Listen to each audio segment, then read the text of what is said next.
এই তো কিছুদিন আগে ছিল এরকম, এই যে ছোট ছোট পলিথিনে আসলো, এখন মোটামুটি বড় হয়ে গেছে। আর কিছুদিন পরে বড় হয়ে যাবো। এদিকে একটা আসলো বড়, ওটা চোরে চুরি গিয়ে নিছে এক চোরে, এখন খাওয়া হয় না এই গাছ থেকে। আজকে চোরে চুরি করে নিছে, একটা বড় ছিল এই জায়গাতে। কি আর করার, চোরে করলে তো কিছু রাখা যায় না, সমস্যা। যাই হোক, এখন এই কুমড়া গাছের সব আগা নিছে পায়রা চোরেরা, চুরি করে সব নিয়ে গেছে। এই যে এই জায়গাটা ছিল আগা ছিল, কুমড়া গাছে করা ছিল, সব চুরি করে নিছে। কি এক অবস্থা রে চোরের। আরে বৃষ্টি আইছে, মানে এই যে আলু গাছ কি সুন্দর মতো হইতেছে। ভাবলাম আগের ভিডিওতে দিছি, এখন আবার আপডেট দিলাম আপনাদের কি অবস্থা।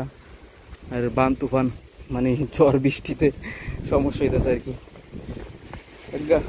আল্লাহ ভরসা, আমার কথা কতটা বলা যায় আমি তো জানি না, এই আর কি অবস্থা। হায় রে, এত ঝড় তুফান আইতাছে, অবস্থা পুরো খারাপ একবারে।